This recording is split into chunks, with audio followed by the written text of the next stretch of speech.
Hello, everybody. Welcome.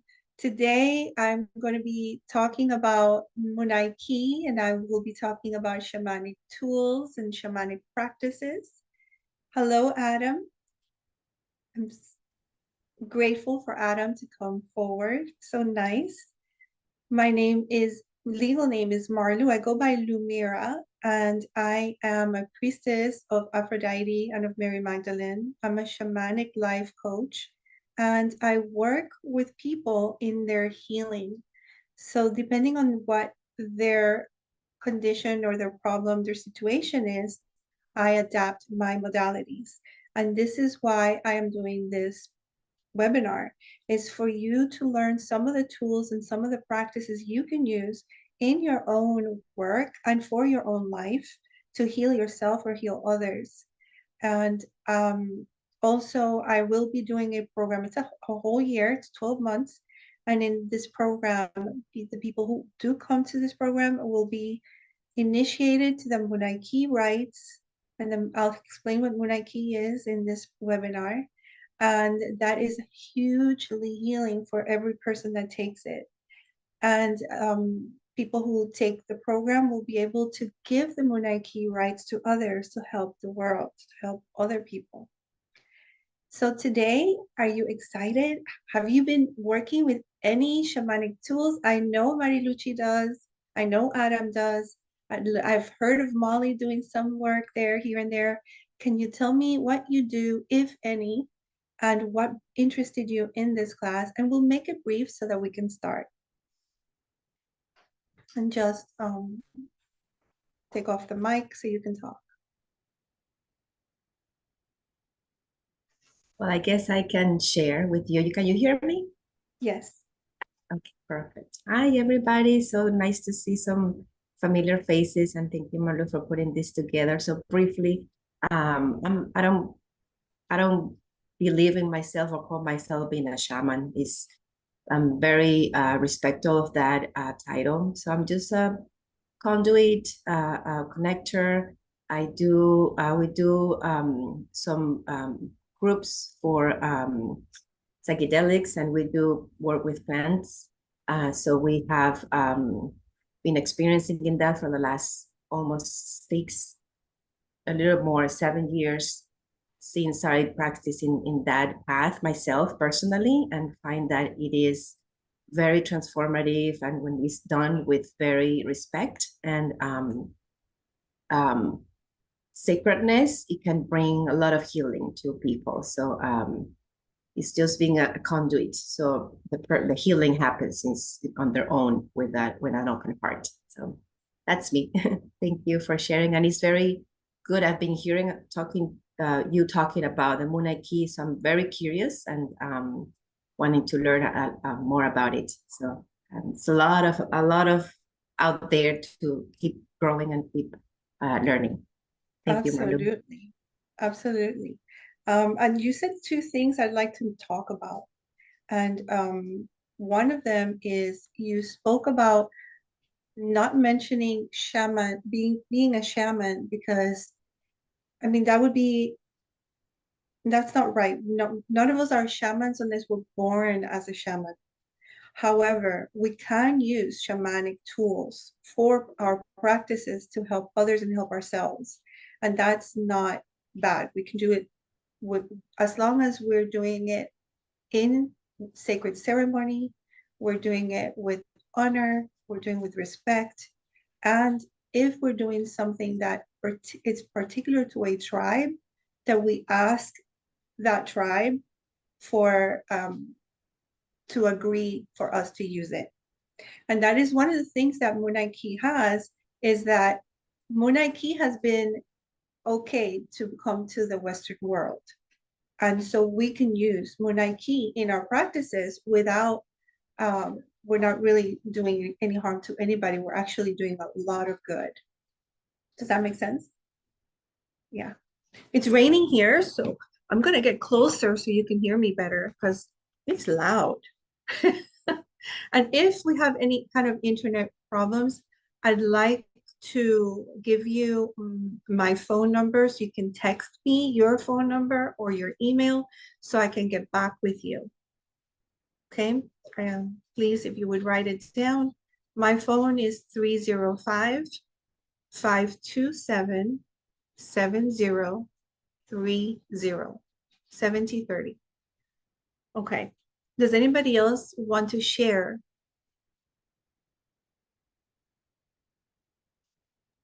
I'll just introduce myself. My name is Molly, or Rudrapriya.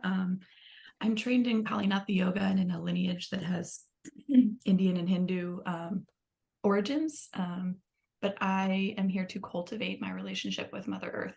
I have felt very separated from her because of the culture that I was raised in, which is like saying I feel separate from my own birth mother, right? Like I see the absurdity in that. So I'm trying to strengthen that awareness, not even that connection because it's already there, but just that awareness. So thanks. Beautiful. And shamanic practices do strengthen that because we work with the elements. Yes, thank you. And I'll give one more person an opportunity to speak if anybody else wants to. Okay, so I'm going to share my screen.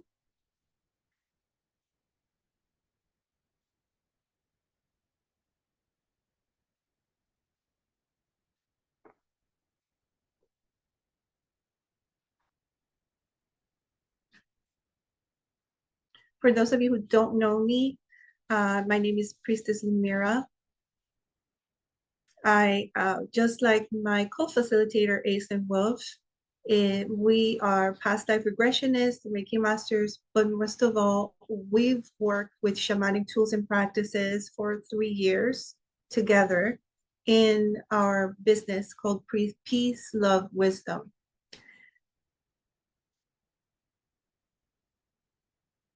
The reason I'm doing this class, or the objective of this class, is so that you can understand the belief of the Quero people. They believe that we can move energy outside of our own time in the past and in the future. They also taught about tools and foundations from the shamanic practices of the Andes. And I'm going to teach you a little bit about that. And I'd love for you to then afterwards, after you've used them, for you to let me know how it went for you. This is a quote by Sakni Rinpoche.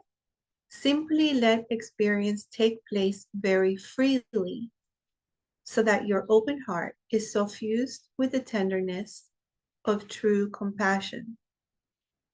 So that really just saying, be mindful, be present, and be open so that your love can flow.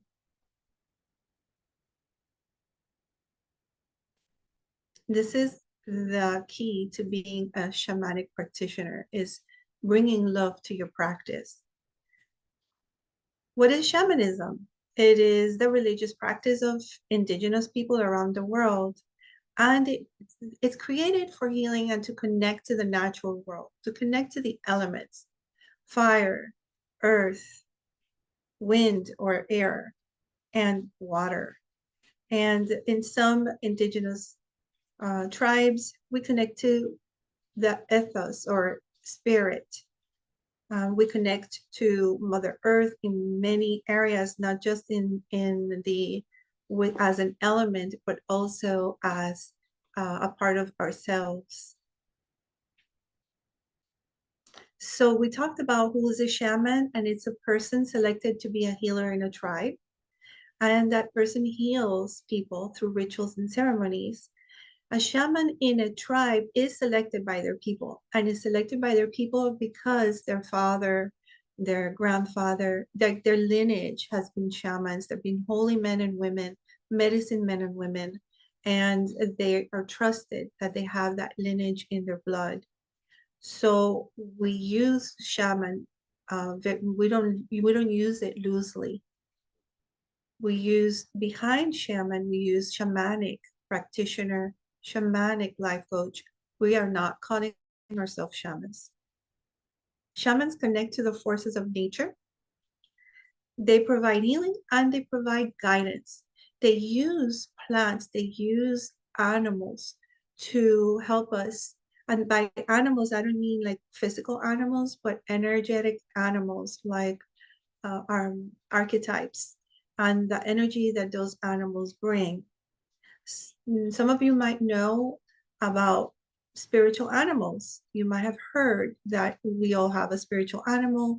We have spiritual animals throughout our lives, different ones throughout our life that help us depending on what we're going through, as well as spirit guides that help us depending on what we need. And they come and go, and sometimes they're here throughout our life. And shamans utilize these spirit guides to help bring knowledge, and with this knowledge and this awareness brings healing to people. And then we use the elements to also, because the elements also have energy. Everything in life has energy. My words have energy. My actions have energy. My thoughts have energy. The elements, each one has energy. Everything in nature has some kind of energy. And so we use the energy to guide others.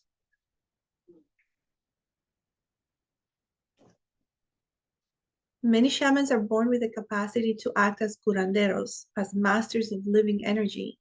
They have the ability to control and manipulate the energy in the bodies and the bodies of others.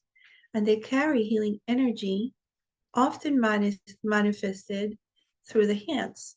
Now, a lot of us are Reiki masters or Reiki practitioners. We use our hands to manifest, to bring the energy from the universe through us, and through us we place our hands on people or we send healing. And this is something the shamans do as well. And so in Munay-Ki and in other shamanic practices that are not indigenous, but through the Western world, we use energy work that is very similar to Reiki because we use our hands. Shamanic practitioners collect spirit guides over a lifetime of healing work. Obviously, we all do, but shamanic practitioners bring in spirit guides from others as well. These guides may be from the lineage the shaman participates on, or it may be a gift from the divine.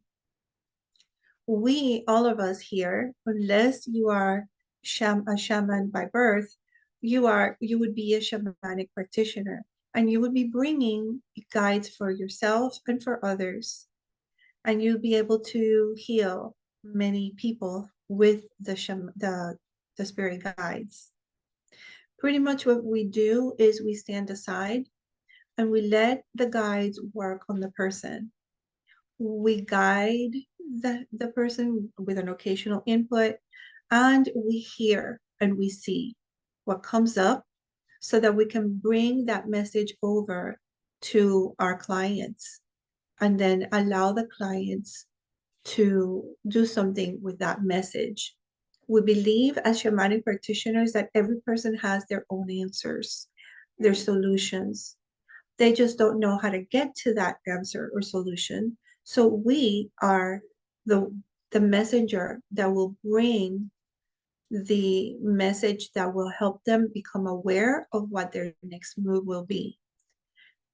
Rather than telling them what to do in order to take care of something, we invite them to learn about something, or we give them practices that will help them to open their eyes, to become aware, so that they themselves can create the life they want for themselves.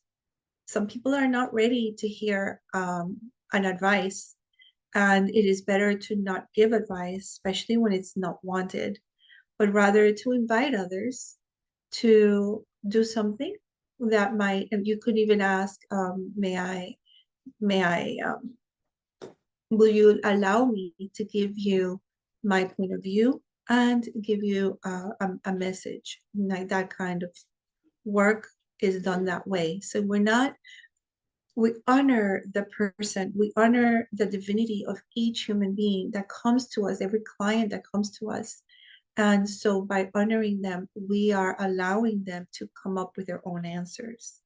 Does that make sense? Does anybody have a question about that?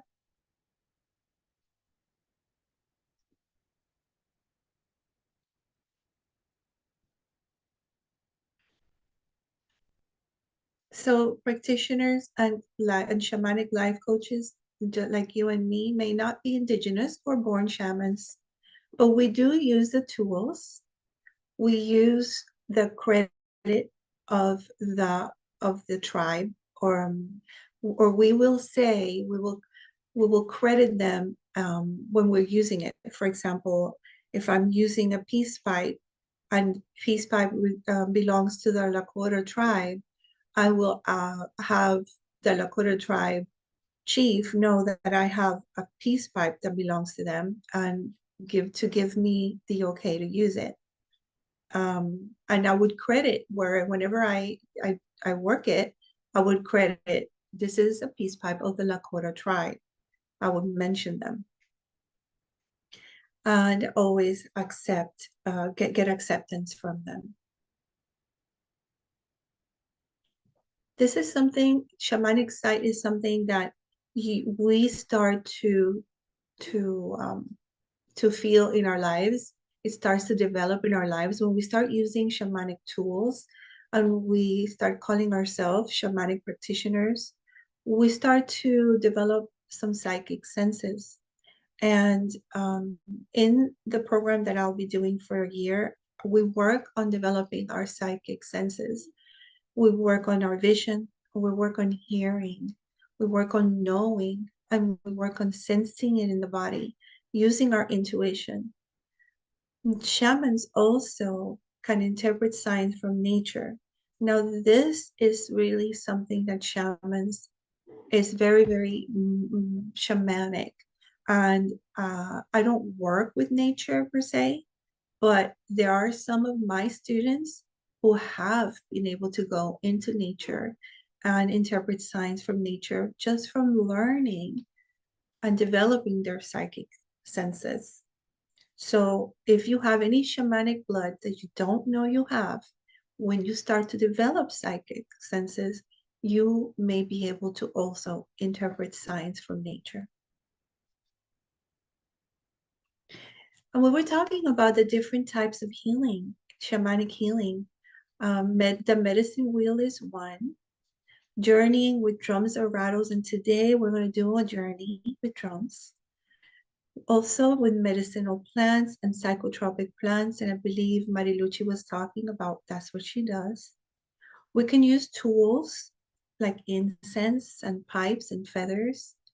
We can chant, and we use the imposition of hands, and that's what a lot of Reiki masters can use into the shamanic practices.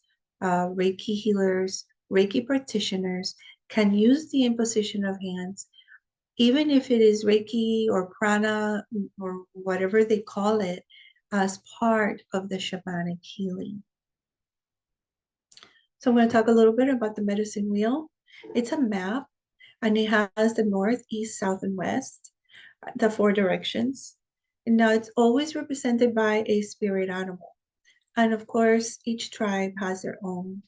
For example, here, let me see, this one doesn't have it, but I've had some where there's an animal ally. In the north, there's a deer. In the east, it might be, the eagle is usually in the east. In the south, it might be a snake, and in the west, it might be a bear. In Munay-Ki, we have, in the north, we have a hummingbird. In the east, we have an eagle. In the south, we have a snake, the great snake. And in the west, we have a jaguar. And the reason for that animal is because we call the spirit animal a medicine. A medicine animal is because every animal teaches you something. For example, a snake sheds her skin, and so she is transformative. She helps you to remove the things that are no longer serving you, leave it in the past, and go forward. For example, the hummingbird is resilient. The hummingbird will fly in one spot and it does the impossible. We don't think that that's possible, but the hummingbird can do it. And so it is said that the hummingbird is between two realms, between earth and spirit world, because it can stay in one spot. And so the hummingbird is seen in many tribes, in many indigenous tribes, as an animal that allows you to have some connection with your ancestors, because it's an animal that can be in both realms. And you might have some connection with a spirit animal already, and you can integrate that spirit animal into the medicine wheel. Here's another one, where it's wolf, eagle, buffalo, and bear. This one's got bear, eagle, deer, and buffalo. So we're going to talk a little bit about the tools that we use. Now, a lot of you use incense or sage. Can you tell me, take off your microphone and tell me why you do that? Why do you use sage? Why do you use incense? What is the meaning behind it? Because I don't want to be the only one talking. To purify, cleanse. Thank you. Yes, it removes toxic energy, and it clears. It clears the space. So there's also arrows, feathers, and flutes. I'm going to talk to you a little bit about that. Now, feathers are mostly used for decorative purposes. However, they have a meaning. It depends on where the feather came from. Did it come from an eagle or a hawk? Did it come from another type of bird? What does that bird mean? In a spirit animal form, what does that bird mean? And then you can apply it and glue it onto the incense holders, into the flutes, into whatever, in the drums. You can put it in dream catchers. So feathers are important to remind you of that spirit animal that helps you through bad times. Arrows.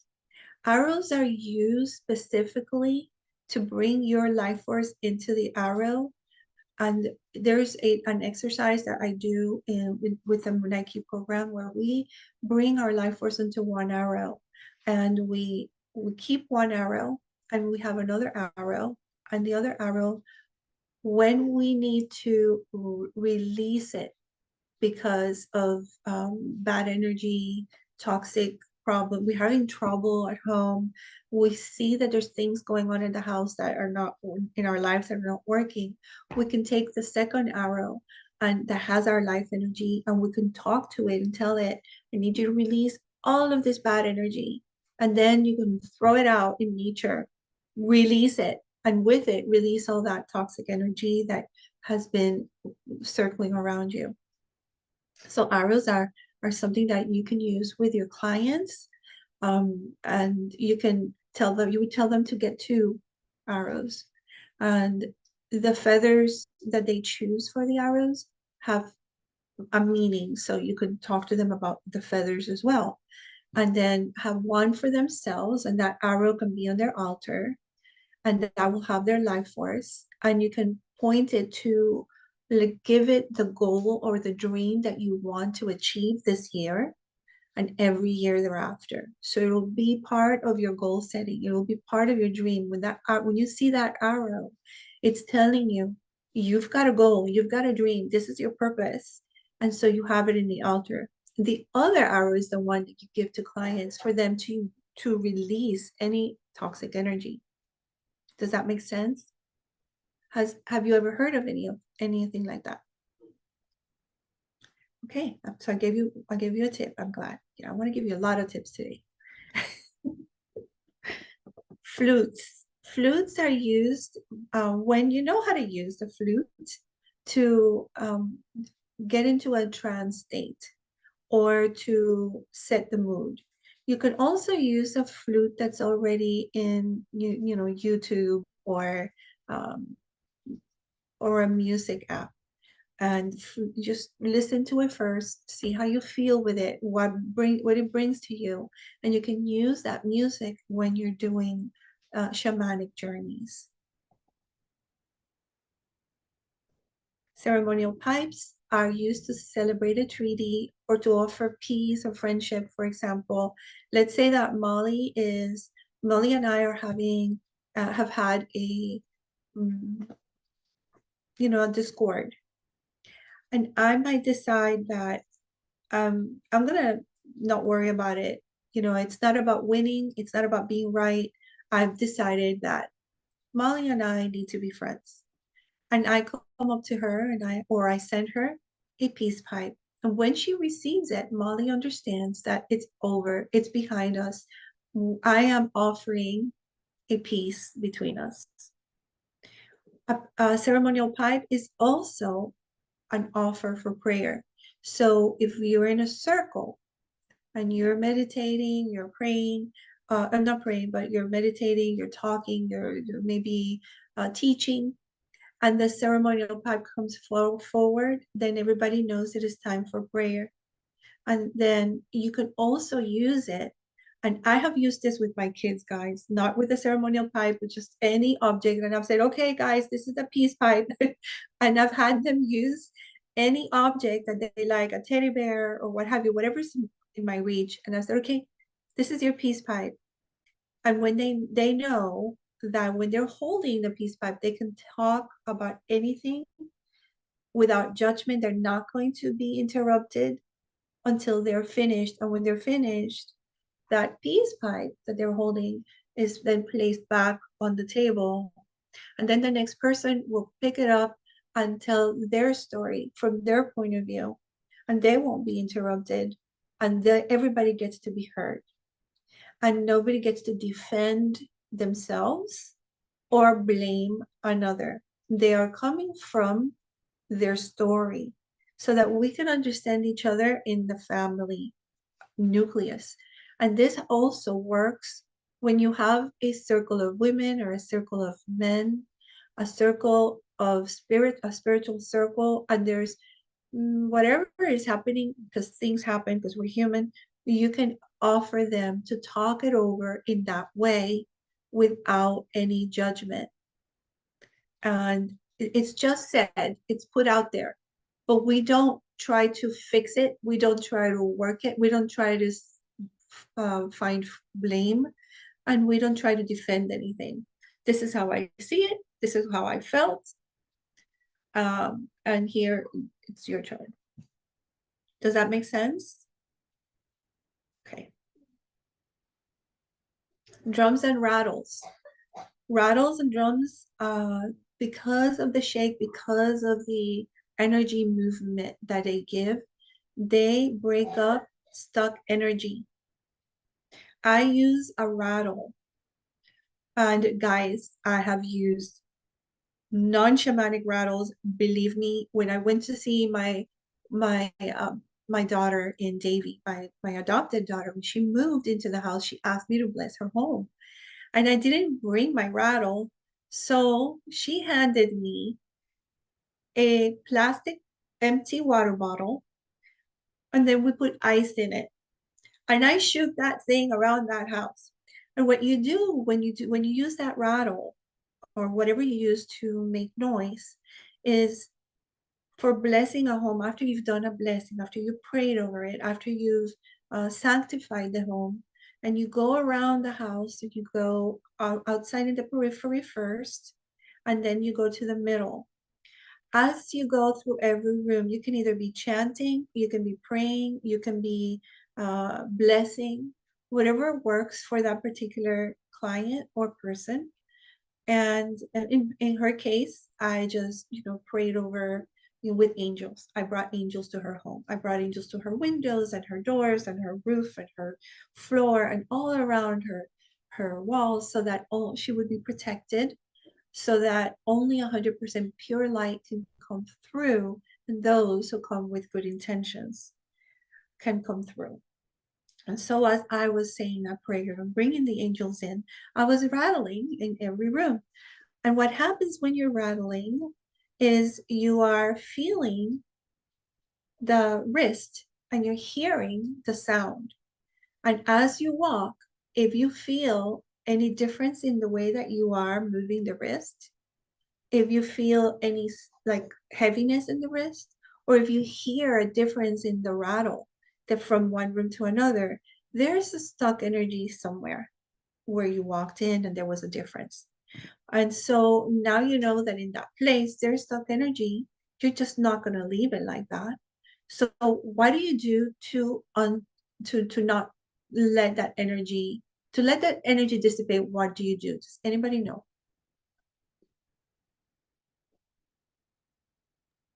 Do you need to open up a window to let it out? You can. That helps. And you tell it to go out, right? You command it to go out, right? But Yes. not only that, there's so many things that can bring up the energy of a house. Can you tell me some? Sage. I usually sage. Will a That's bell work? a what? A bell? Yes. Bell. Okay. Sounds, beautiful songs and music. If you sing, if you dance, if you laugh, if because all of these things, when you sing, when you dance, when you laugh, that's high energy stuff, girls and men. This is what we want. We want to bring the frequency of your home higher.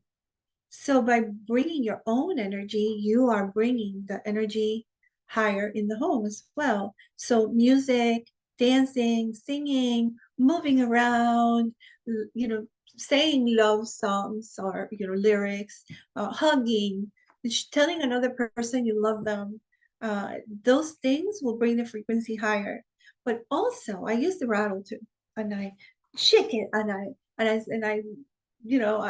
I make, when I'm with kids, I'm a kid too, so I start to jump around, and we do some whatever comes up, la la la la, and make them move around and shake their booty and shake their and that helps to dissipate the energy, because we're playing, and playing is also a way to bring up the frequency.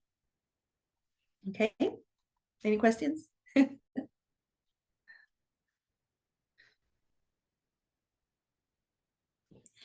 Okay, so crystals is another way that we use tools in Marlo, our, yes, I don't know if you want me to tell you when there's information in the chat, but yes, yeah, Adam just put moving forward elects that haven't been loved upon in some time. Energy can get stuck in clutter and in objects. Just wanted to share that. That's from Adam. can you repeat? Sure.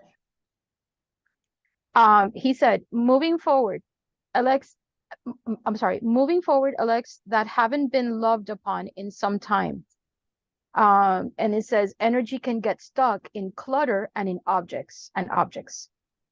Yeah, I'll hop in. I'm sorry, I had my hands full. Thank you. But yeah, what I've noticed, like working with different energies in home, it kind of is an overlap a little bit with feng shui and the bagua. But if there's energy clutter, places where dust is collecting and things like that, especially if there's work being done in the home, as I've been moving around, I'll find myself going to those different areas just intuitively and being able to just pick those areas up, dust them off, a little Florida water, a little love, a little thank you, and see, does this object actually feel good or does it feel dense in this particular area, to create a flow in the home. And so being able to work in the shamanic space and hearing that call, like you were sharing about the rattle and how it makes different sound, there can actually be the way that the room is set up as well as a little bit of an overlap that I've been noticing over the last year or so. Thank you for that. So beautiful. And please bring in your wisdom. I'm not the only one, the only wise woman here. Bring in your wisdom. If there's something you can bring, like Adam did. Thank you, Adam, for that. My pleasure. So we're gonna also talk about crystals. Crystals is another way that shamanic practitioners bring the element of shamanism or spirituality or sacredness into the space. Now, crystals can be used in many ways. You can use them as I love to use crystal grids where they enhance each other, the energy of each other.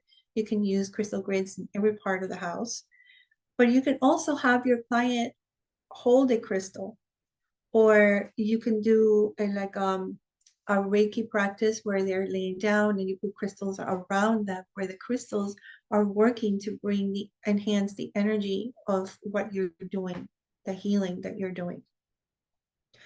Two of the crystals that I use the most because they can be programmed for anything are the quartz crystals and the amethyst. The quartz crystal and the amethyst you can pretty much use for anything. Most of the others, they have particular energies that you want to work with. Some are just for abundance, some are just for love, some are just for whatever, health or clarity, peace. But these you can program for anything. And in the program, we teach you how to clear it, how to program it, and how to do crystal grids and all of that. But if you already do it, I always recommend that you use a crystal in the hand or around a client that is needing your assistance.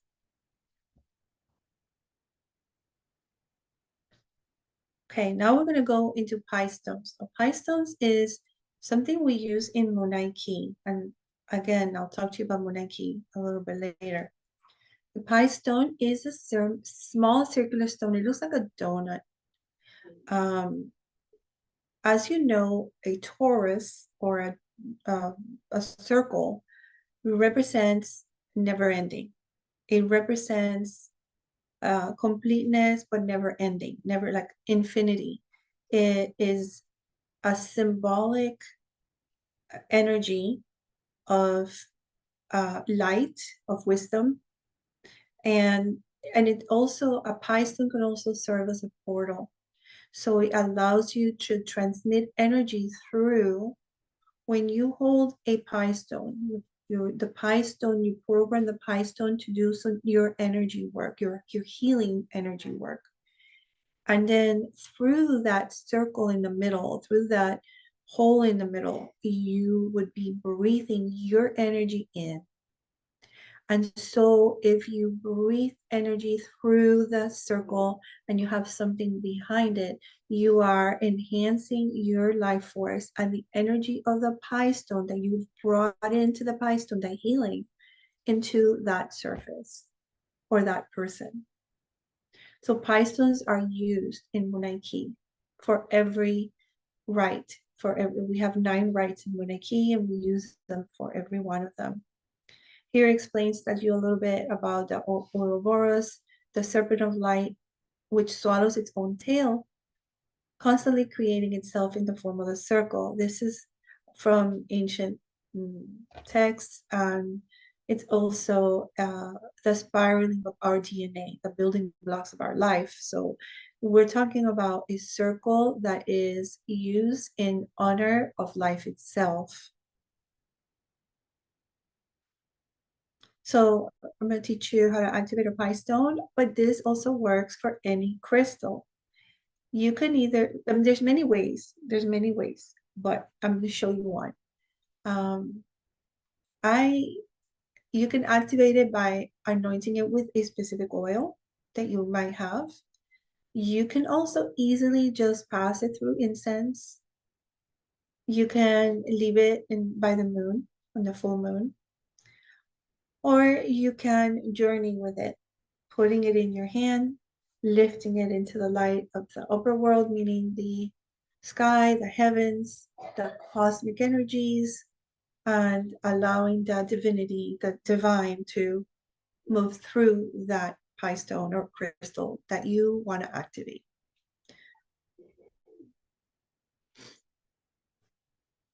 how to work with a pie stone. Because these are instruments of healing, although they can also be of learning, we do have to take care of them. So we usually place them with a lanyard or some kind of necklace that holds it, and we place it, we hold it in on our chest or our bodies. The Quero people are people who live in the Andes. They are an ancient, and they use the pie stone to transmit the rites of the Munay-Ki to the people that they heal. And they use a mesa, which is a table or actually it's not, they don't use tables, we do, but they use the ground, and they put a mantelpiece or a cloth on the ground, and on top of that cloth they put their shamanic tools, and they use the pie stone to breathe through it and give their energy to what they're working with, their what we call an altar. It's their mesa. Okay, so they use this cloth as their altar because they are people who move around a lot. So they don't have you come to them. Instead, they come to you. And so they have to take everything in in a sack or in a backpack. And so that's why they use the altars on the floor. They use their breath 3 times over their mesa or their altar. And that connects, the first breath connects to the natural world, to the Great Spirit, which is God, Goddess, universe, source, and the natural world. And then to acknowledge what we call the 3 worlds, upper, middle, and lower world, which are heaven, earth, and the spirit body in between. We acknowledge that there are 3 ways of being, and that is having the strength of the physical body, so we're talking just body, the will and intellect of the mind, so just mind, and Munay, which is love and compassion of the heart. So we're acknowledging body, mind, and emotion are 3 of our bodies, 3 of our energetic beings that we're going to be working with. So we're working with a whole person. This is a holistic work. Holistic meaning whole person. So this is a mesa that you can use in any way in your home, and it's like an altar. This just talks a little bit about curanderos. And this is people from the Quero and tribe, and you can see how they place it on the floor, and they use their altars on the floor. They're called mesas. On the left, you see a bundle and you see some bells, and it's this is a bundle that they use where they put their shamanic tools in and their altar pieces, and they walk around with them. They're part of their backpack, of their purse, of their being. They take it everywhere they go. Is a sample of a mesa, and you can see there's a frame drum, there's flowers, the bundles are in the middle, there's a flute, so candles, there's statues, shells, whatever works for that. This person also has oracle cards around.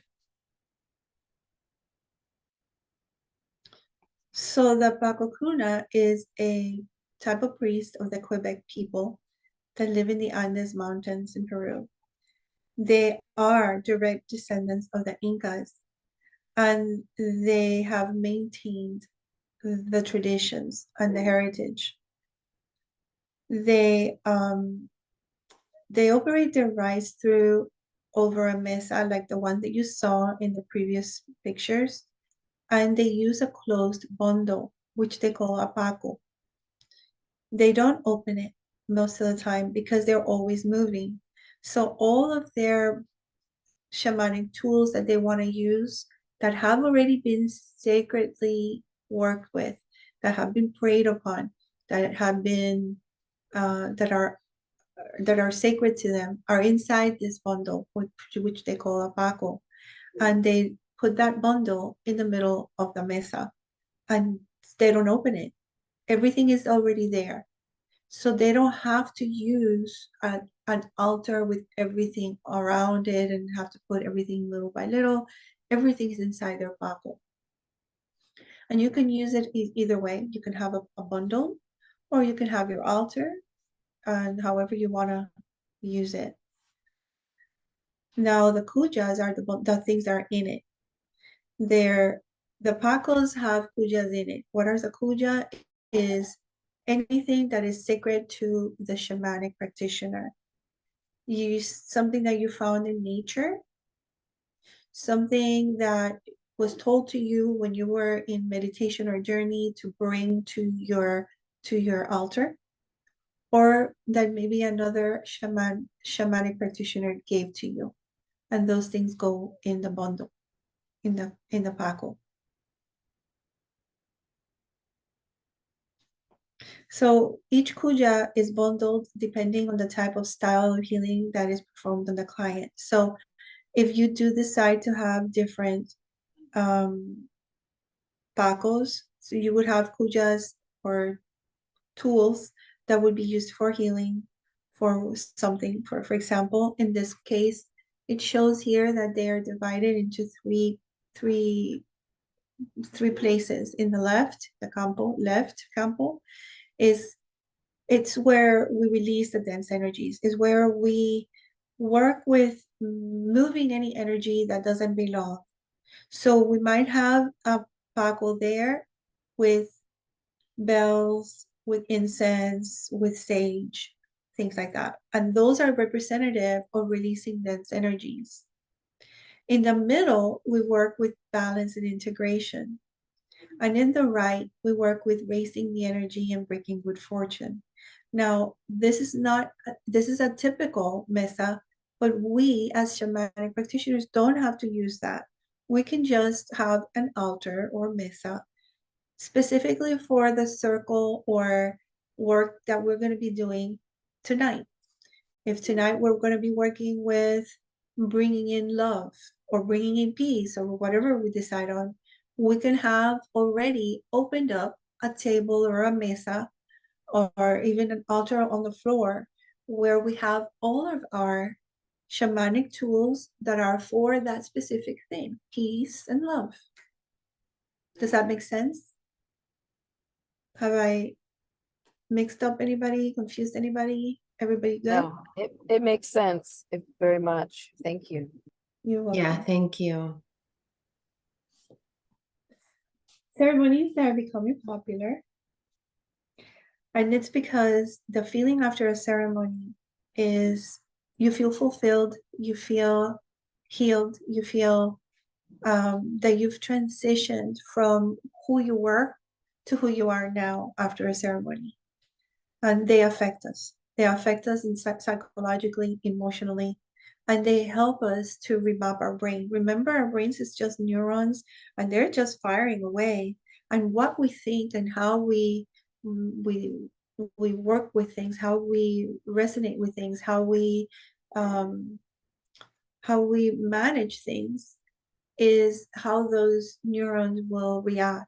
So we want to remap our minds to be positive, to be loving. We need to be thinking about positive things and loving things and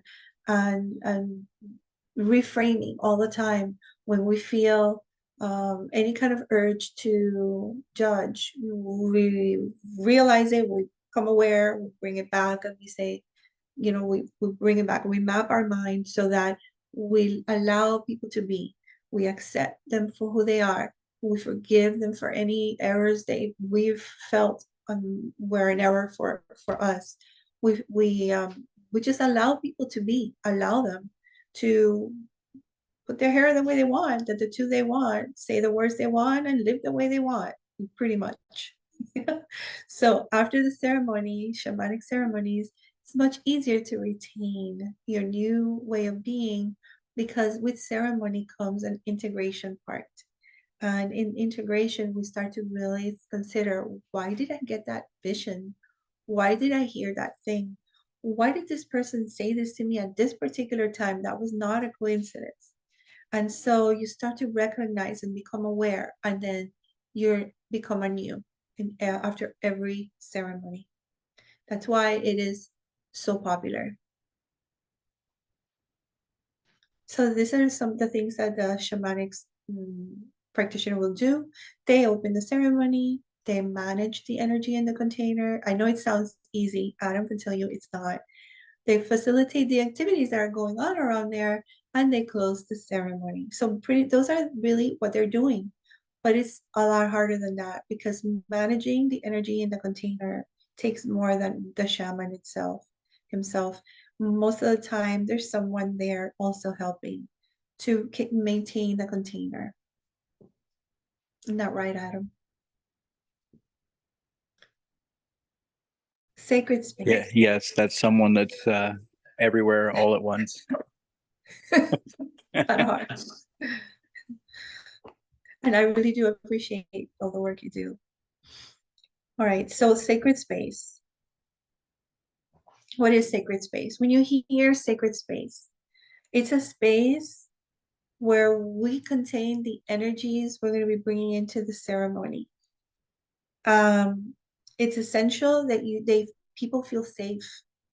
So it also prevents distractions, and it helps to clarify, to bring discernment, to really be able to help people focus on what they're going to be doing for themselves in their healing. So sacred space is a container.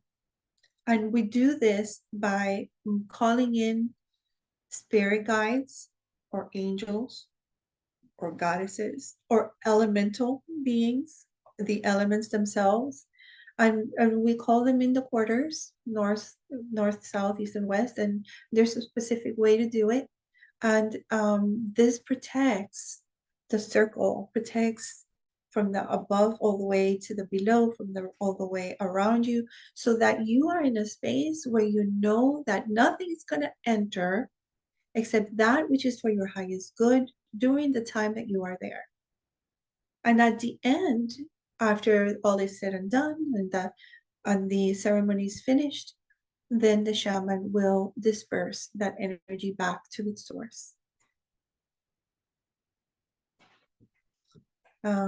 Within ceremonial container and sacred space, the guides and supportive energies are called, and the shaman at that moment can open his internal eyes or her internal eyes, and then will receive information about how to work and where to go for soul retrieval and what happened that created the symptoms that needed to be resolved. So in sacred space, when you're working one-on-one with a client and you're using shamanic practices, you can then start to receive downloads, and you're open to get help from the spirit guides of the person that you're working with, as well as your own spirit guides.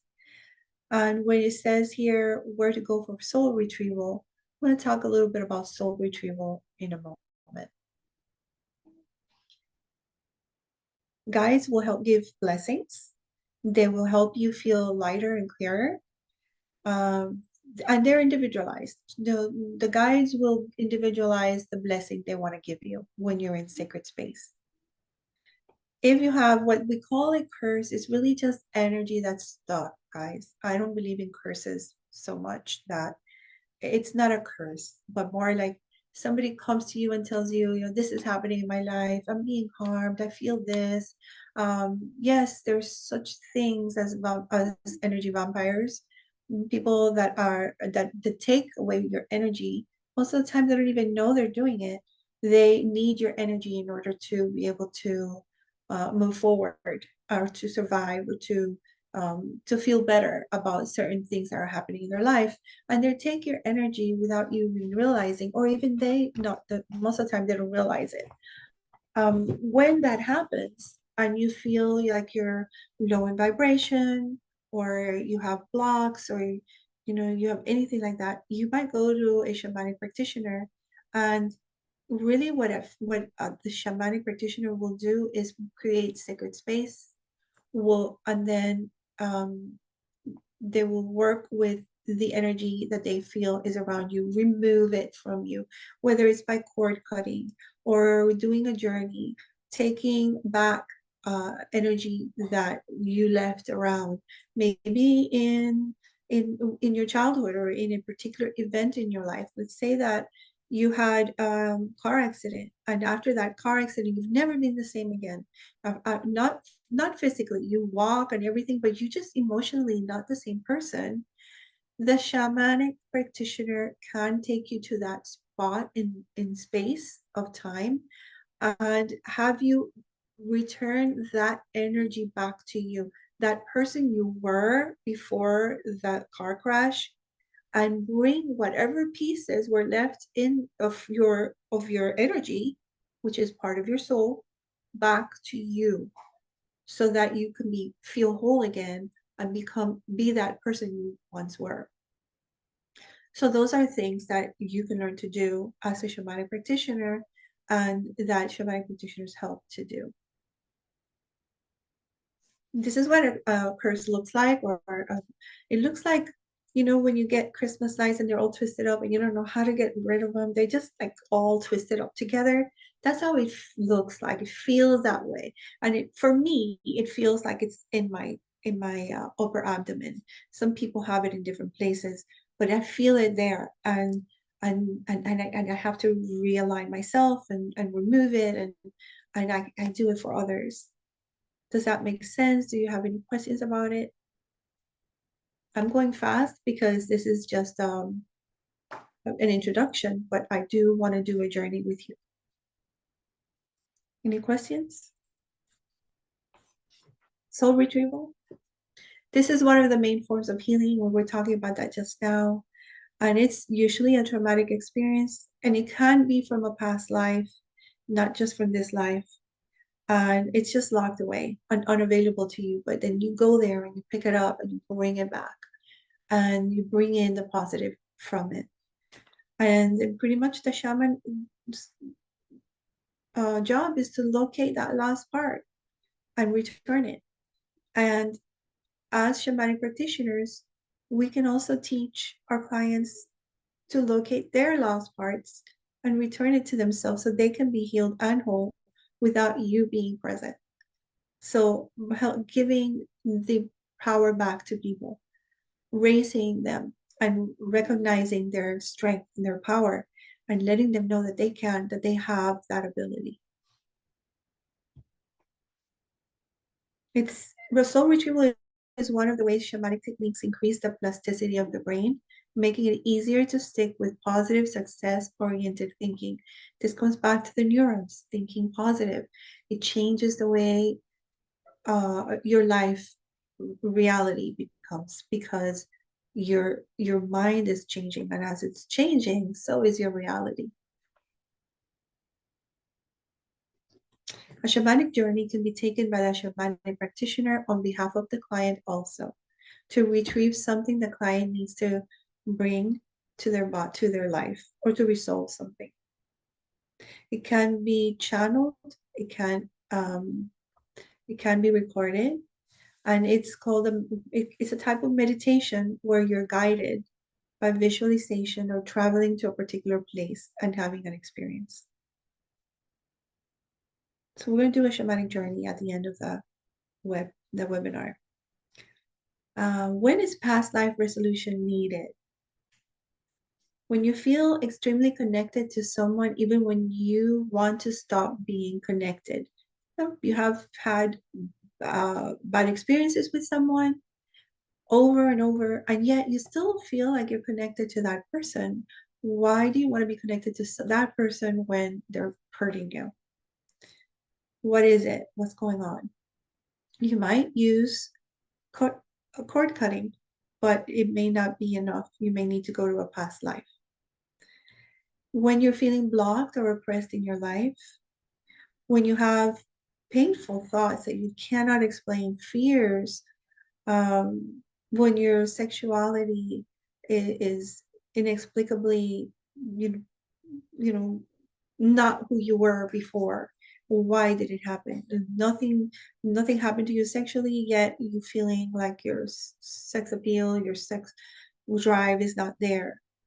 When you know something has happened and you can't remember it, when you have repeating patterns, and when you're afraid of something, like of your own personal power, and you want to give the power to somebody else, and you are codependent on someone, those things might be past life might need past life resolution. When a lot of people come to me, the three main areas are either they want more money or abundance, or they want health issues, or there's a relationship issue. Those are the three main ones. And so if you can get those three in your corner where you know how to use, or at least one of them, if you want to specialize in one of those three, you can become a shamanic practitioner for whatever it is, for abundance or for health or for and just that would be your niche. Okay. So what's happening at the soul level when you go to a past life resolution or a past life regression? Because most of your lifetimes carry on with your soul's learning, because you're just evolving as a soul. Sometimes your soul becomes bound up with over-involved circumstances of particular lives. So you might bring in karma. You might have a bad habit now that you brought in from a previous lifetime. You might be afraid of something because of something that happened in a past life. For example, I have a very good friend who is claustrophobic. And when we went to a past life regression, she had been buried alive in a period in another life. Of course, she's going to have, those problems. But see, the thing is that when you realize that it comes from another life, and you actually experience that moment, and you realize that it's not here in this moment of time, it happened already, it's not yours anymore, you can heal from it because it's no longer yours. And that awareness brings in that new healing for the life of the person. Any questions so far?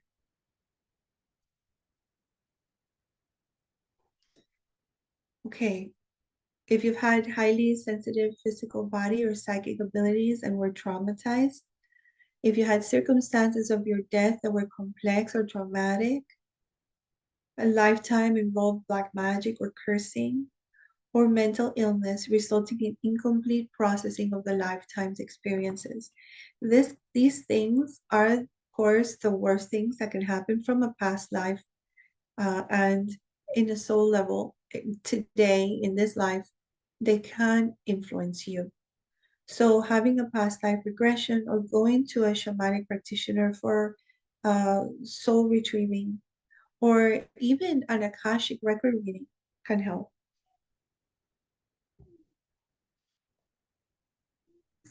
So there's 5 steps to past life resolution by a shamanic practitioner, and I'm going to go over them with you. And if you are advanced already, you will be able to already utilize these in your practice. The first, in sacred space, you will communicate with your spirit guides, yours and theirs. So you will ask, you've already made sacred space, you'll communicate with the spirit guides. And open up to having shamanic sight, to opening your third eye, to being downloaded any messages so that you can know where the root cause of these strange symptoms is causing the client any trouble. Then the shamanic practitioner is going to travel. Hold on.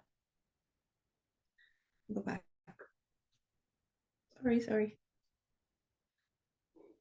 It's going to travel to that place and time of where you first had that fractal soul, or where you first had the event that started what you're feeling. If, for example, I don't know, I can't think of something right now. Maybe you had trouble, you were having trouble, you don't like running. In this lifetime, you don't like running. And you feel that this is causing you to become overweight because you're not moving. Then the shaman or the shamanic practitioner can help you go to that first place where you first started to feel that you couldn't run, or that running was a problem.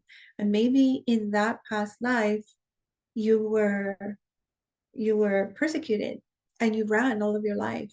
Or maybe in that past life, you were handicapped, or what have you. There's a reason behind it.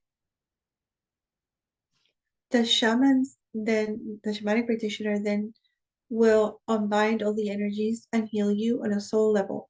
So what you do as a shamanic practitioner in this moment is, when you are one-on-one with a client and they're telling you in this, let's say in this particular place, that example, that they can't run and they want to know why.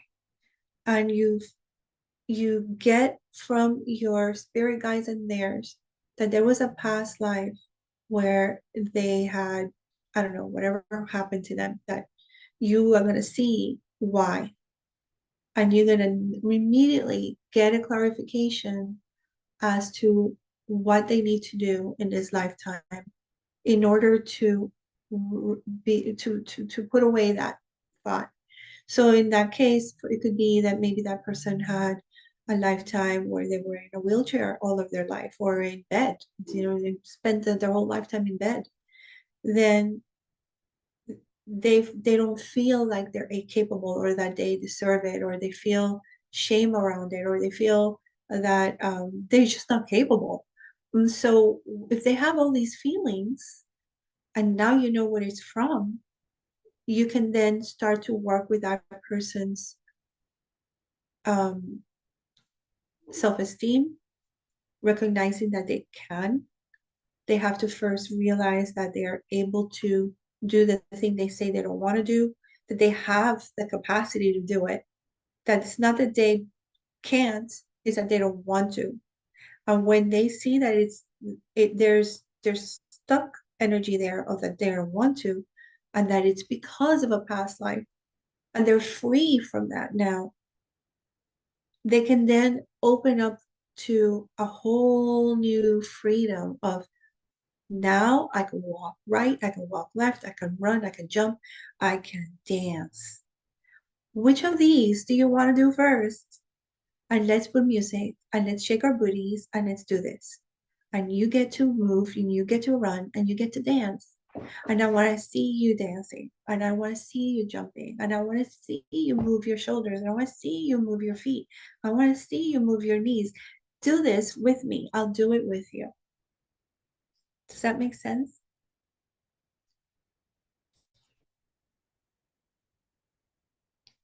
Any questions? So you can also do a past life regression if you're a regression practitioner, if you've been certified for that, or you can send them to a past life regressionist where they will experience their past life for themselves. In a past life regression, they're actually seeing it, what's going on. This is a difference between a past life regression and a past life resolution. In a past life regression, the hypnotherapist will help the client to see those past lives and experience them. The client mostly is not conscious, even though I gotta tell you, in the last year and a half, I would say since COVID, people are more conscious about their sessions. They're able to remember and they're conscious. It's happening more and more, no matter how much practice you have as a hypnotherapist, because people are opening up to recognizing their own power. They are opening up to psychic abilities. They're recognizing that there's a divine sense in their life. There's a spiritual lifestyle that everybody is trying to get into. So there's a difference in the world, and it's showing up in past life regression. In a past life resolution, with the shaman is the one that does, the shamanic practitioner is the one that does the the the the journey, and they come back and they talk to the client and they tell them, this is what I saw, this is what you were, this is how your life was, and now this is what you're gonna do. Now, this is very similar, but not the same as an Akashic Records reading. Is Aislinn Wolf available at this moment to take off the you are? Yeah. Aislinn, you are an Akashic Records reader, and there is a difference between past life resolution and Akashic Records reading. Even though the shaman journeys and the Akashic Record reader also, and they both come back with the message to the client, what is the difference between them? Well, one of the differences, for example, with an Akashic reading, the Akashic reader connects to the energy of the Akashic records through the vibration of the person's name and a sacred prayer. And the way that it's done is a question and answer type of a reading. So the person gets to ask questions that they're concerned about, whether it's a past life, whether it's something in the present. And through the Akashic records, the reader is able to obtain that information as much as possible and give it to the client. So it's more of questions and answers. And so the Akashic reader can start elaborating and giving them as much information as the person needs. With the past life resolution, where a shaman actually goes and does like soul retrieval or information, it's a little bit different, because the shamanic practitioner or shaman will go directly to a part, like one issue or one problem, like something that the client needs to resolve. But when the shaman comes back and gives them the information, it's based on that particular issue. So for example, to give an example, let's say the person's claustrophobic, like an example you gave earlier, and there's a reason why this person is claustrophobic. There's a piece of that person's soul that kind of like through trauma, maybe in a past life or something that happened in their childhood, they got stuck in that moment. In other words, they got stuck in that situation that occurred to them. That shamanic practitioner or shaman will go to that specific time period, right? And help bring back that information, bring back that energy of the client to reintegrate it into the client. And will give them information based on what they experienced and what they saw. But it's to a particular situation, where an Akashic reading is a little bit more broad, because you can explore not just that situation, but other situations that may have affected that problem. So like it's different, because you can go deeper, you can ask questions, and you can dive into different things or different moments in that person's life that affected that moment. I don't know if that makes sense. So it's kind of like to simplify it, the Akashic reading is more broad, right? Because you can ask questions, you can go to different subjects that are related. The shaman or shamanic practitioner goes to that particular situation.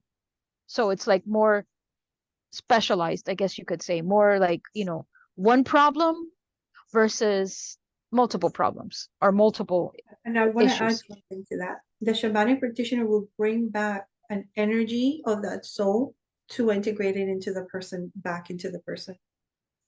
Right. So that also is a huge element, because a lot of times it's that energy that they need back in order to feel whole again. Right. With an Akashic reading, I just want to mention, because it is a spiritual reading and it is an energetic reading, when you get a reading done through the Akashic records, usually what happens is the reader will get downloads from the crown chakra, which is where the information starts to come in, into the heart chakra of the practitioner, of the reader, and then to the heart chakra of the person receiving the reading.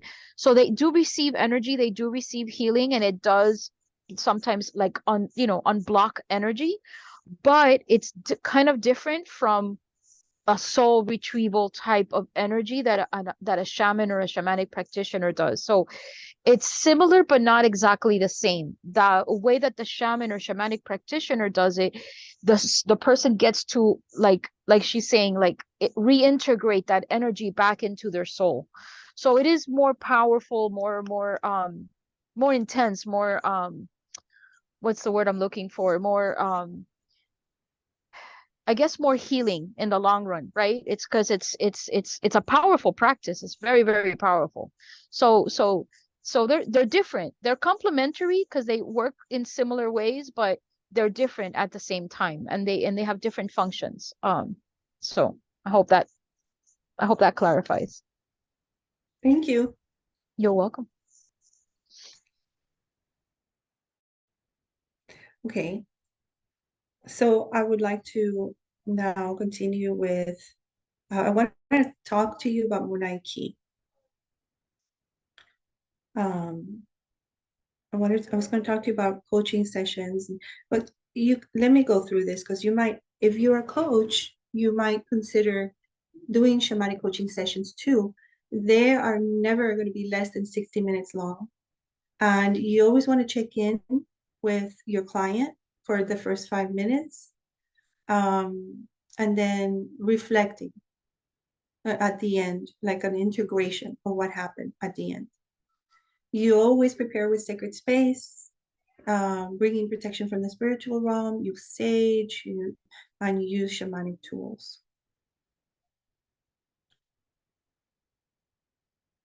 Okay, so I'm going to skip a couple because I want to go into the Munay-Ki now. Here's an elements of shamanic coaching workshops that you can use. You can use the elements, sacred space, any journeying, symbols. Okay, so we're going to go into Munay-Ki. Now, Dr. Alberto Villolda traveled, he is a PhD, he traveled to the Andes 25 years ago, and he had a relationship with the Q'ero tribe in the northern mountains in the Andes. And he became very, very close to the high shaman there. And he brought to the Western world, with the agreement of the tribe and the holy men, to bring in, they were not going to continue their shamanic practices because their tribe is smaller and smaller, and the shamanic high priest doesn't have children, so he wanted to bring the knowledge, the wisdom of this type of modality to the Western world, and gave it to Dr. Alberto Villolda to propagate it. So it is credited to the Munay-Ki is credited to the Andes tribes, the Q'eros. It's a spiritual practice, and it is a healing practice. The rites connect us to our own inner power and intuition, and helps us to heal and transform our lives. Munay means I love you, and Ki is energy. It's the life energy. This is Alberto Villolda, and this is him in black with the chiefs of the Q'ero tribe. And you can see there a mesa and the different buckles that they have there. The roots come from the Q'eros, with the priests and practitioners from the Quero people. And really what you would need to know more than anything is the chakras, the 7 primary chakras, to know that there's an aura and energy in every living thing. And if you have any practices of truth testing or being confident in your intuition, it would help. If not, if you do my course, we go through that so that you have that confidence in your own intuition. Rites of passages. There are 9 rites that the Munay-Ki brings to the table. Okay. The first 4 are foundational rites. The other 3 are lineage rites. And the last 2 are rites for things to come, for the future. In these rites, its ancient knowledge is seeded into your energetic body. And it is done through the breath. What we do when we're doing it through Zoom is we have the person do it with their own breath. We teach them how to do it. So we don't do it for them, they do it themselves. And it is said that the Munay-Ki is an upgrade for our human evolution. The more people that have the Munay-Ki rites initiated into their energy system, the more people that have it the more evolution in humanity.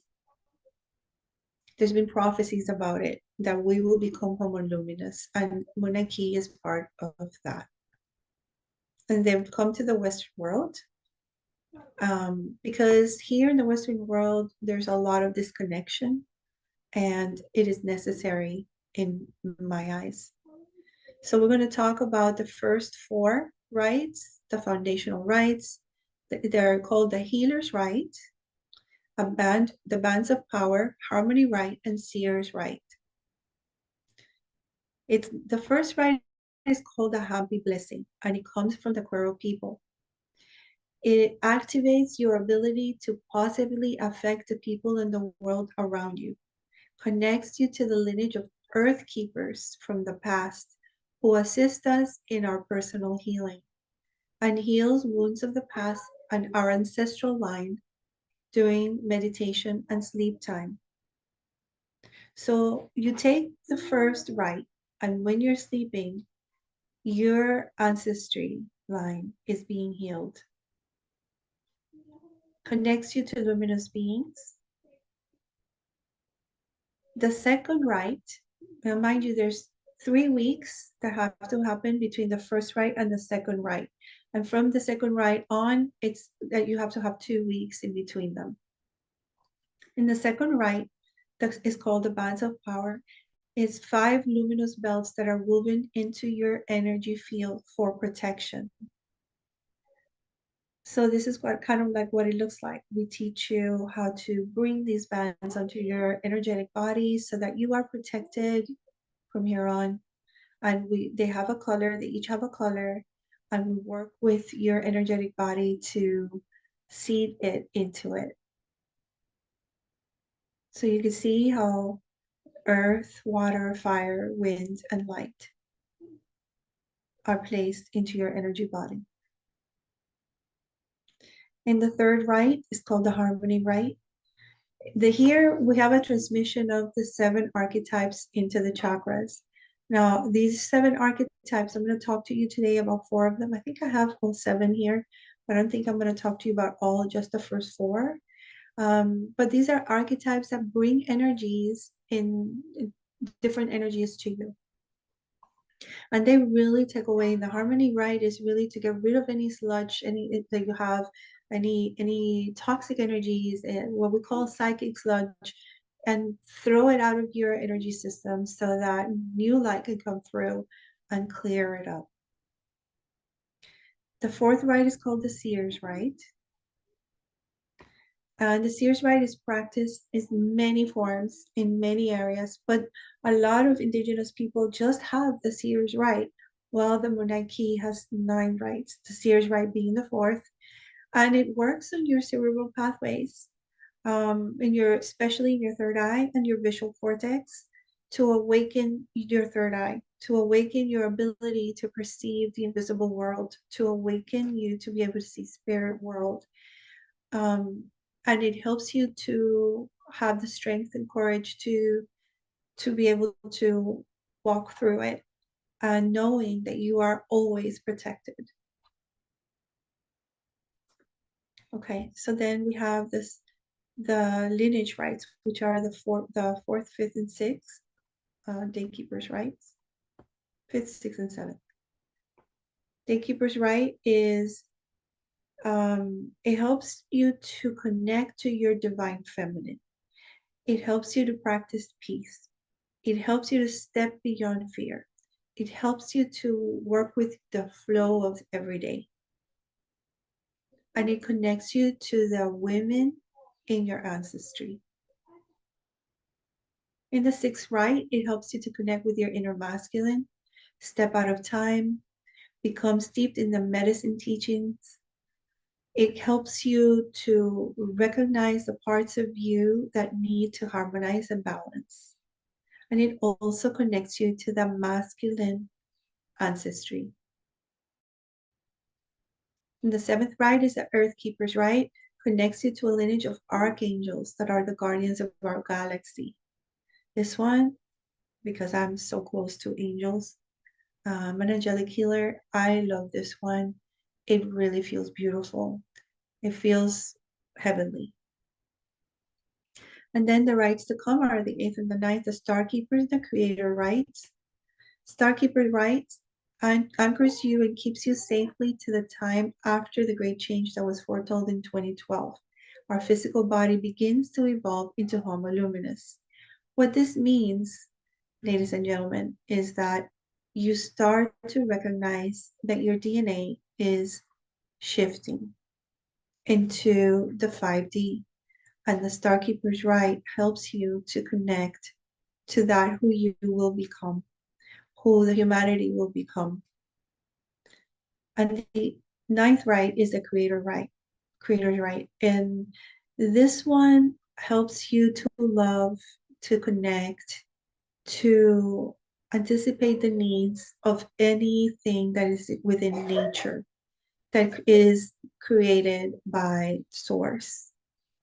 So from the smallest grain of sand to the largest clusters of the galaxies of the universe, you will feel connected, and you will feel like you are you're keeping them safe. So those are the 9 rites.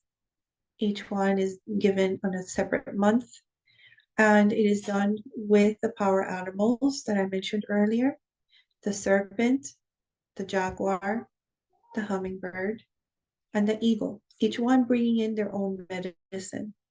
And then there are others.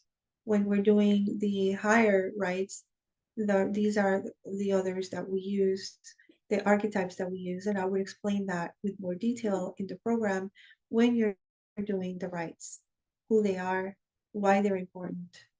It gives you an idea of who they are: Huascar, Lord of Death, Knife, the Quetzalcoatl, and the Pachacudi. And of course, that's explained more in detail in class. The reason to be initiated is to help you navigate the changes that are going on Earth, and to have you become a more conscious being, awakened being, to work with spirit, to work with Source, to work with the divine energies, to work with the archangels, to work with cosmic energies, and to help you in your own healing and transformation as well as others. It also helps guard you from disease that is picked up vibrationally or energetically. So what can you expect to experience? Pretty much you will feel like your luminous body is awakened. You will feel probably in the crown chakra, in the third eye, you will feel like a tingling. And as you develop these rites, because there's a way to develop it, and it's with fire ceremony, and we teach you how to do that routine remotely. You start to grow it. And so one of the things that we do and that I want to teach you today is how to create personal sacred space, Munay-Ki style. And this is done with great respect for yourself. And it's done with, it's a protection that you can do when you wake up in the morning, or you can do it before you go to bed if you want to be protected during the night. You can do it at any given time, and it's done with love for yourself. It is very simple to do, and I'm not going to go through it with this. I'm just going to teach you. I'm going to stop sharing a minute and show you. Okay, so we're going to do it right now. So this is very simple to do. You're going to close your eyes and breathe.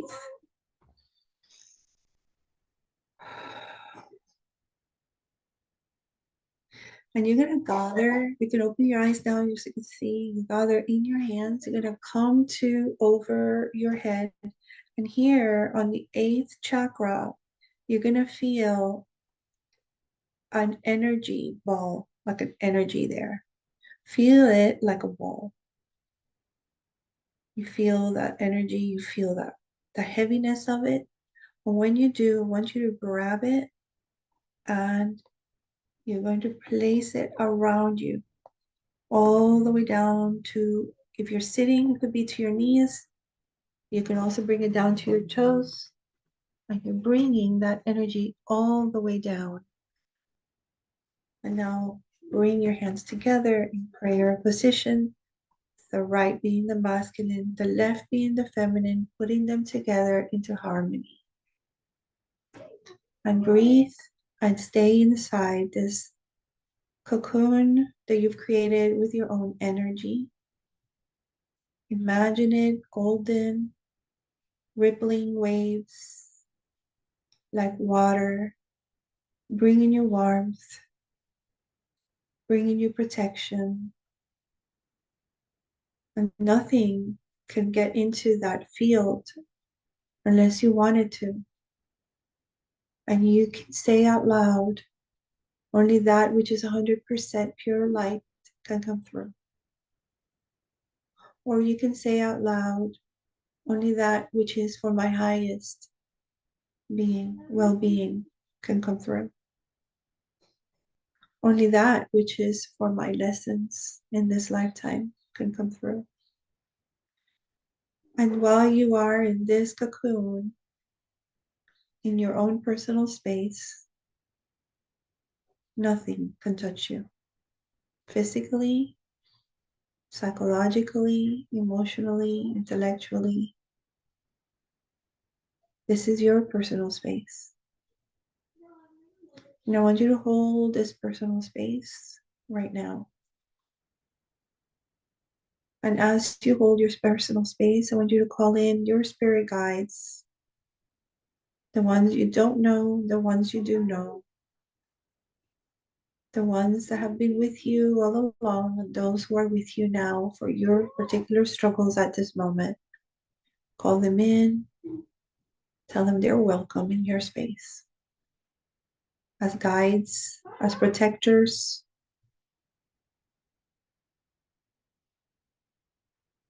You can also call in ancestors that are benevolent and have helped you throughout your life.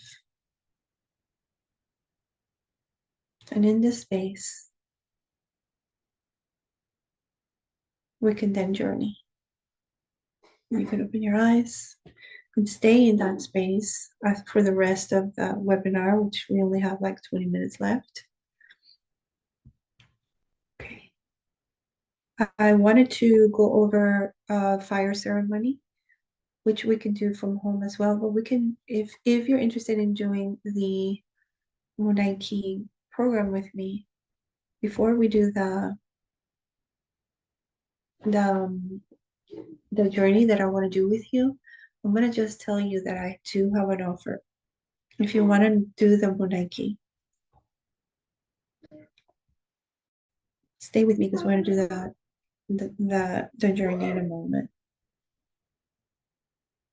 Okay, so here it teaches you how to open sacred space and fire ceremony. All right, so Munay-Ki program that I have coming up, and it's not this Sunday coming, but the next one, the 18th. It's going to start at 10 a.m. on every first and third Sunday of the month, and it's going to happen for the whole year. And you're going to there learn how to journey the way that I'm going to do it now. A journey with a frame drum. You will need to buy a frame drum eventually. I will provide you with pie stone, and you can get the lanyard or the necklace for it. What would happen is your psychic abilities will grow, your intuition will grow. You will learn how to protect yourself in many ways, to do your aura. You will know how to break your own past life vows. You will know how to facilitate a circle as a shamanic practitioner. There are many things that you will learn how to use all the tools as a shamanic practitioner for the whole year. I will be your main teacher, and in some moments, Aislinn Wolf will also chime in, as she is also a shamanic practitioner, and she is my partner. I was gonna say in crime, but my partner in business, in crime too. And you would know how to do ceremonial practices. If you're interested, the cost is $90 a month, but because you came to this class, you get 30% off, which means that you would be paying $63 a month. The first month you would be paying $108 because you'll be paying for February 18th and the month of March. So you'll be paying the 3. So it'd be $108. But after that, you'll be paying $63 a month. And there's a link to register. You could always also contact me for that. And if you have any more questions, you can go to our website, peacelovewisdom.net. On the homepage is more information about the program. Okay, so I am now going to stop sharing, and I am going to go get my frame drum. And I want you to just relax. If you want to talk amongst yourselves, you can. I'm just going to be gone or you can go take a wee break. Just going to be gone for 3 minutes. Okay, I'll be back. It's 12:42. I will be back at 12:45. There's a new message in the chat.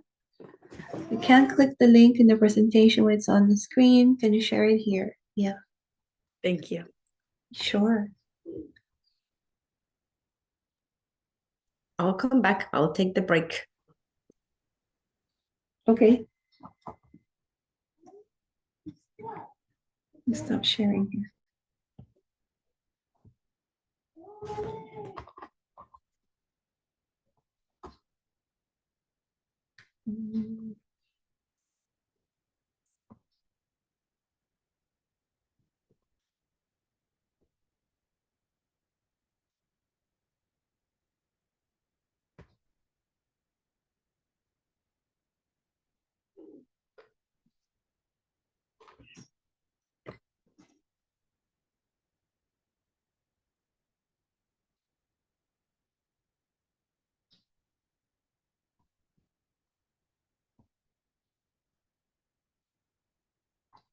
And one of the good things about that program is you're going to have your own group so that you can practice with each other.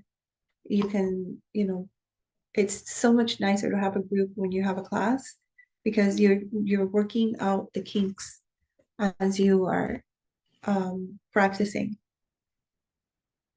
So there's the link, and I'll be right back.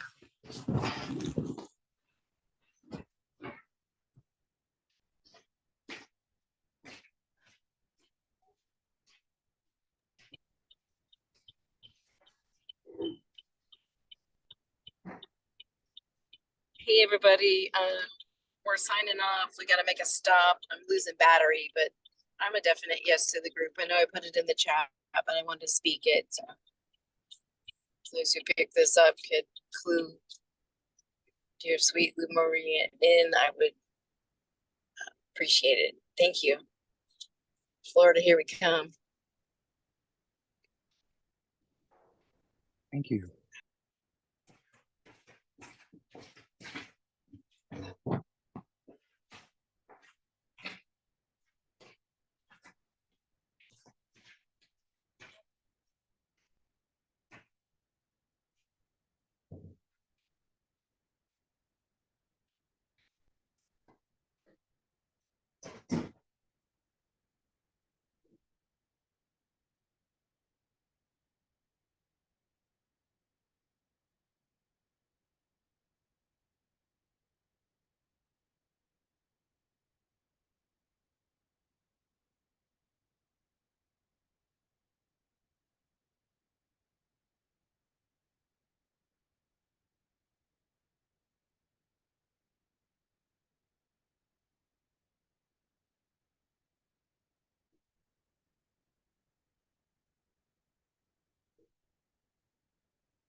Start to come back.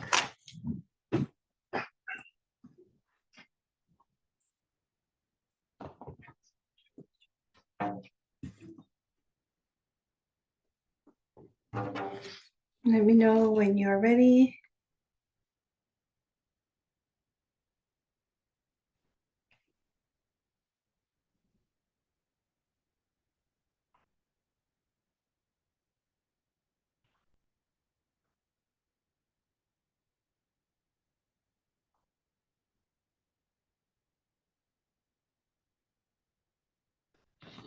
So I'll be honest with you.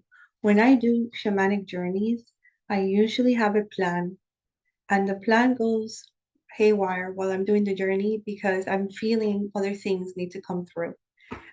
So, like for example, I might say, well, today we're going to meet up with your spiritual guide. But then when I'm in the middle of the shamanic journey, animals start to come through. I'm like, okay, we're gonna meet our shamanic, our spiritual animal. And then we meet the spiritual guide, because it just happens that way. When you're doing any kind of journey, you start to get downloads of what people need, and then you know where to go. My plan tonight is to take you to meet at least one spirit animal. It might be more than one, and a spirit guide. Okay, and so we'll see how that goes for you. And let me know when you are ready. If we're going to be probably past 1, it's 12:48. Probably about 1:10 or so, 1:05, we'll finish. And then if you want to share something, so we'll be done about 1:15. And if you need to leave, you can. Okay, so you may want to turn off your cameras so that you can relax into it. Make sure you can hear me well over a drum. You can hear me? Yes? Okay, good. All right, thank you for that. We can hear you good. Okay, good. So I'm going to be doing that particular beat. There's many beats. There's ways of drumming. I'm going to be doing that one throughout the whole, because I have a low voice and I want you to be able to hear me. So why we use a drum is because it resonates with our heartbeat, and it helps you to fly higher so that you can meet up with your spirit guides and meet up in the spirit world and in a way that is easier for you. What we're going to do well, let's do it. Let's close our eyes. Let's breathe in deeply through our nose. Hold it and let it out through your mouth.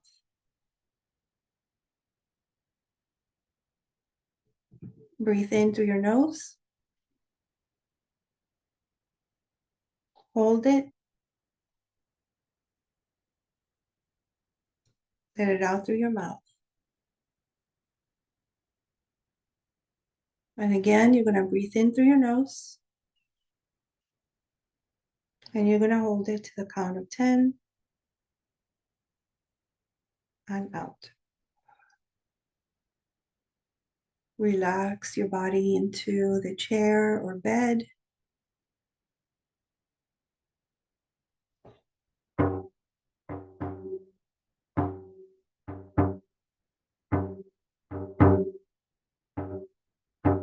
You are now in a grassy area. I want you to see nature.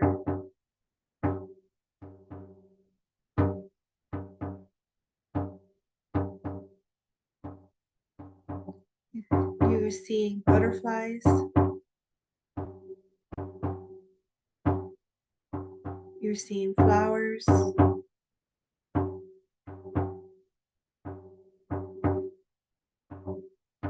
You're feeling the breeze.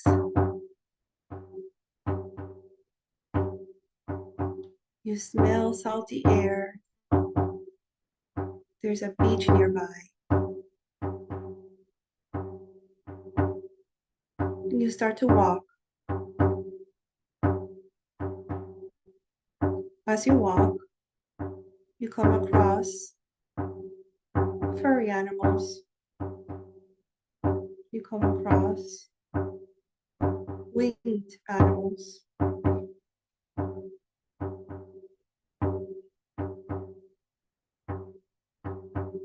You smell roses.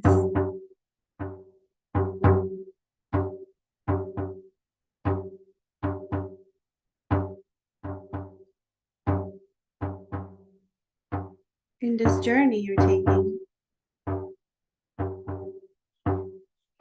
you have the protection of all your spirit guides.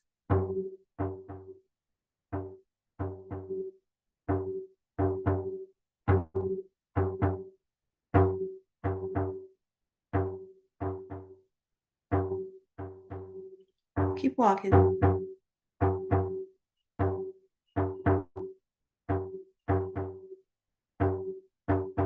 You're going to come to a big tree. You see the roots of the tree coming up from the ground.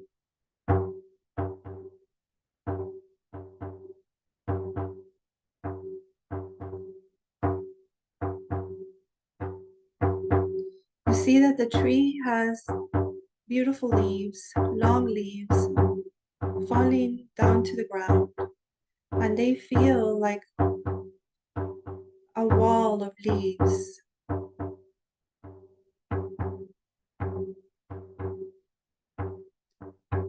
So you're going to move the leaves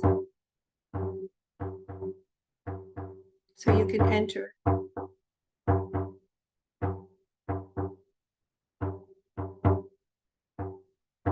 In this space between the leaves and the trunk,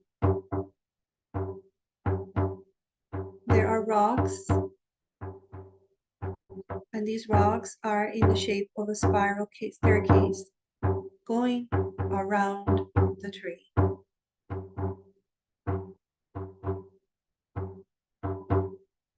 You're going to take the step up. Keep walking up. going up the tree.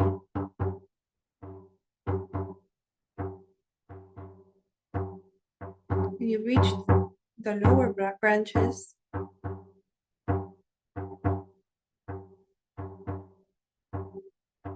you notice that there is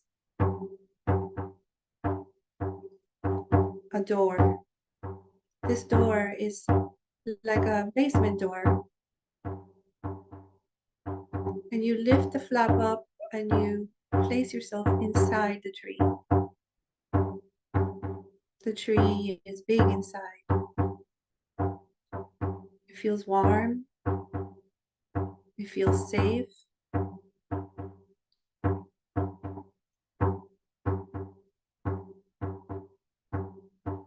And here in this tree, there's another door that goes to an open door, and it goes into another garden.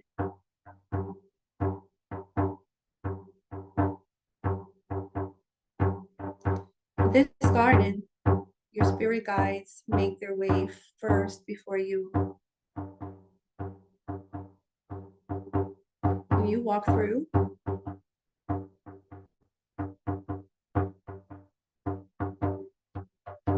what you see here is a temple. It's an old temple.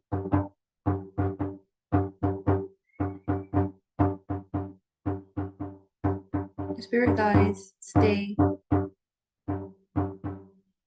close to the tree and they urge you to move forward. And then you see an animal coming towards you. And this animal is coming with an energy of love, peace, and friendship.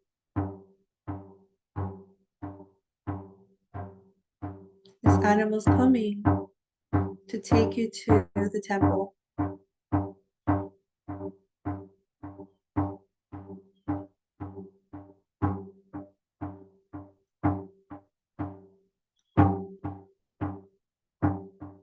And you're walking to the temple,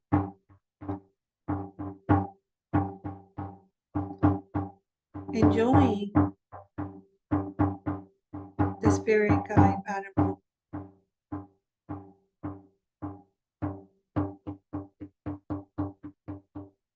And here you walk into the temple,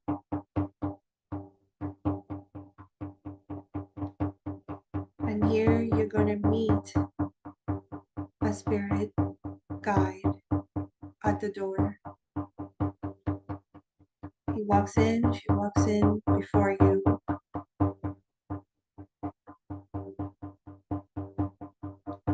There's other people there. I want you to notice who they are.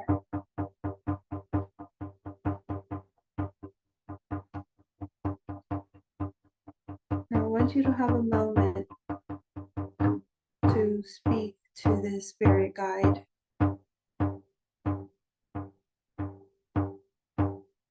What does this spirit guide want you to know?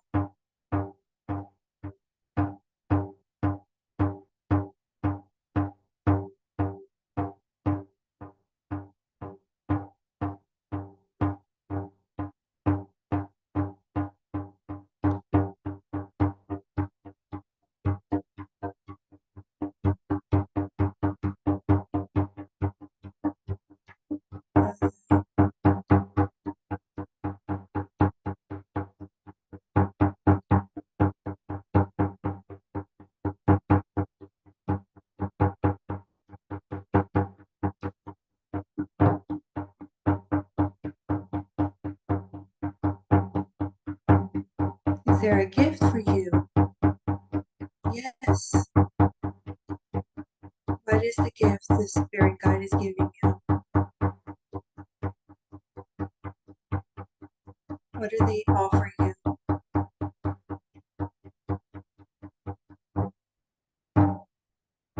And what do you offer him, her? turn.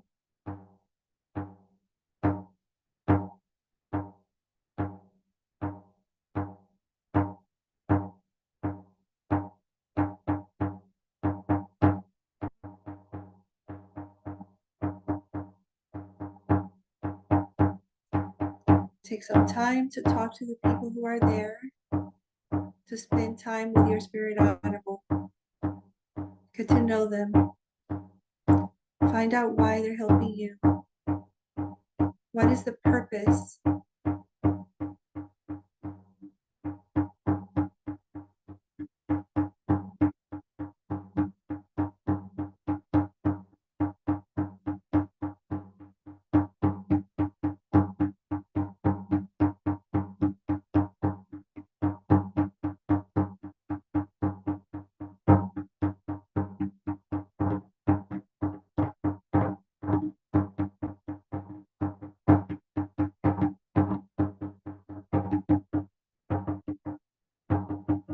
Now it is time to say your goodbyes.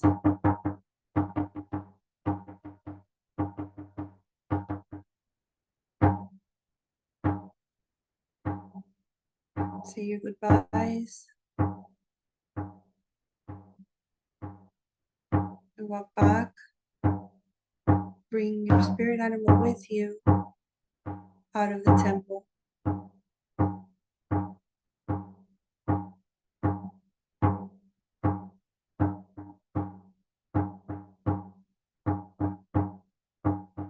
Gather yourself with the other spirit guides and go back to the tree.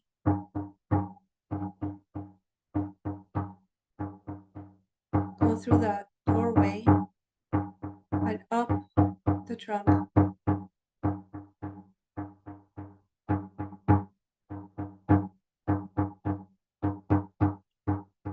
Go down the spiral staircase made of rocks.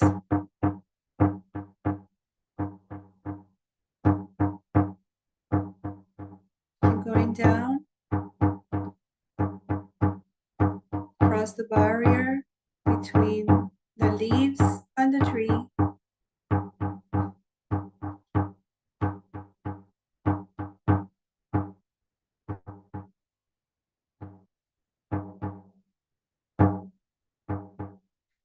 You are now in the garden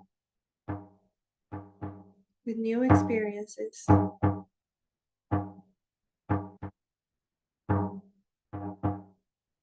Take a moment to see the nature. Experience the sun on your face.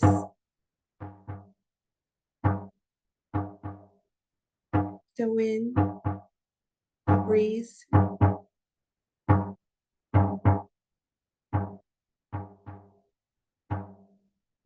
The smell in the air.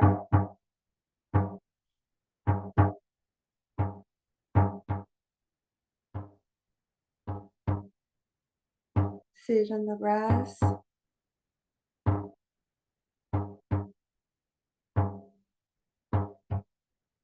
Breathe deeply. Breathe in and out.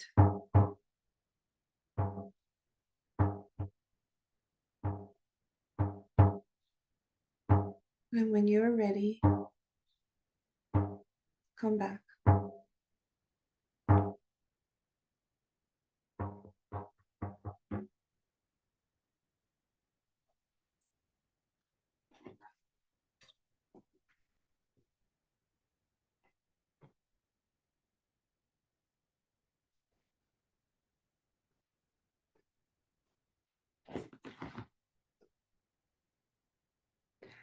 So, Shamanic Journey will take you through a secret garden. It will take you through doors so that you can go to another realm and you're always protected by your spirit guides. Were you able to hear me throughout the whole journey? Okay, all right. Were you able to experience it?